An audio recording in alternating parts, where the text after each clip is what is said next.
So good morning, Jacob. Good morning, my friend.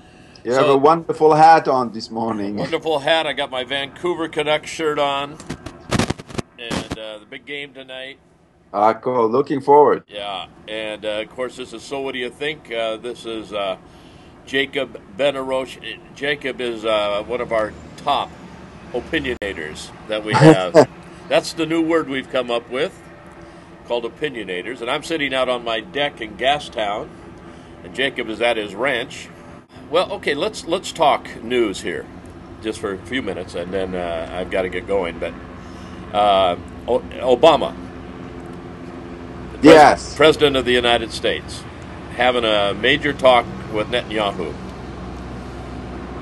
and he makes a speech, and in the speech he says, "Let's return back to the borders of 1967." Yes. Now you've lived in Israel, and you really keep up on what's going on there and world politics and all of that. What was he thinking? Well, what was he thinking? He's thinking exactly the same way that all the Arabs are thinking, and he's basically reflecting those view and those aspirations. The thing is, again, he is old news. This is old news. This was on the table more than once.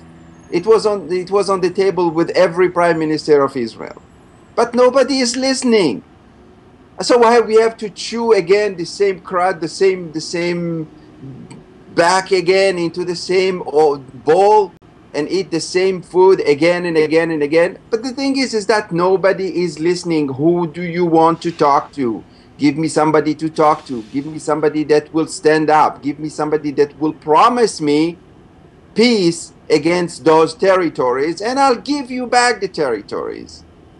Israel has been out there saying that for forever. As I said, it's again going back to the same problem that we had from the beginning. We in the 50s, after the Sinai War, they took the whole Sinai, they gave it back for peace. Did they have peace? No.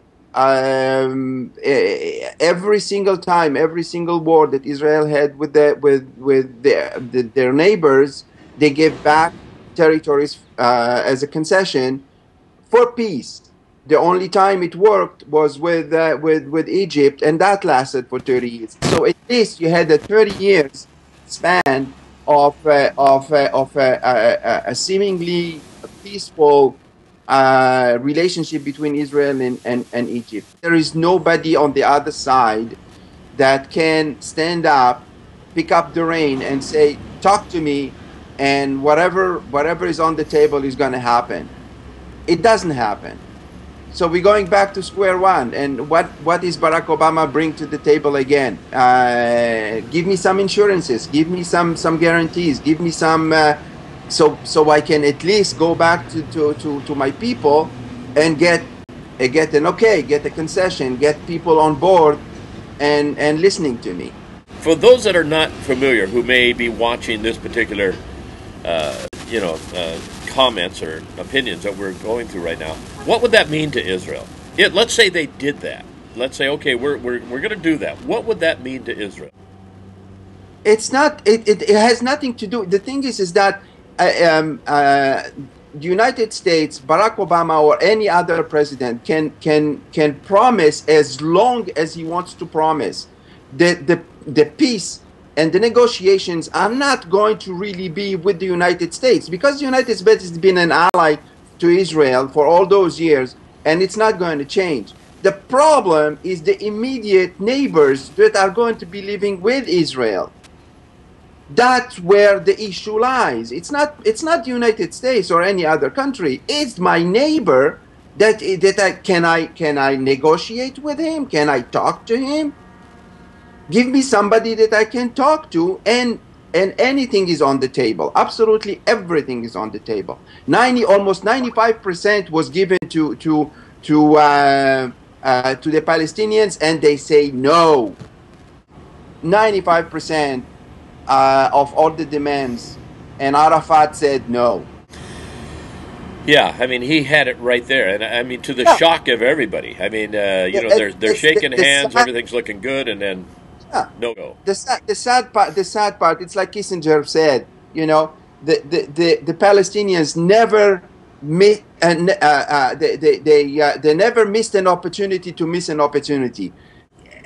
And that's the thing, who give me somebody to talk to, give me somebody that I can trust and negotiate and build on, and we will have an agreement. We will have a nation for the Palestinians. Don't tell me that there is no way to solve this problem. There is a way. If the will is there, there is a way. And I do truly believe that. I always did believe that. Anyway, Jacob, I think what we're seeing is that Obama's a little bit of hot water over this one. We'll talk more about that at a later time. We'll keep our pulse on what's going on with the talks, and I'll get back to you again, and we'll do a little bit more of opinionating, and be interesting to see what kind of comments we get back, if people have any input that they'd like to put in, and then we can discuss some of the input that comes back also, Jacob. That'd be great. So I've been talking with Jacob Benaroch. He's sitting comfortably out at his ranch, and I'm downtown Vancouver here. And Jacob Benaroch is a wonderful, he's a graphic artist. He's an artist, and he has his hand on what's going on, especially in relationship to the Middle East and Israel, of course.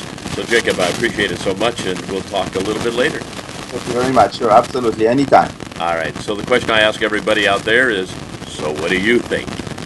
Bye-bye, Jacob. Bye. Okay.